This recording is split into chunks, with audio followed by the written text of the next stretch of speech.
त्रिपुरसुन्दरी अष्टोत्तरम्। ॐ बालत्रिपुरसुन्दर्यै नमः। ॐ कल्याण्यै नमः। ॐ त्रिपुरायै नमः। ॐ बालायै नमः। ॐ मायायै नमः।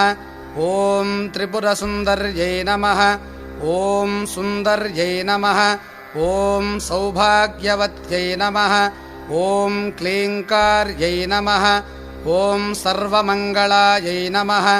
ॐ ह्रीङ्कार्यै नमः। ॐ स्कन्दजनन्यै नमः। ॐ परायै नमः। ॐ पञ्चदशाक्षर्यै नमः।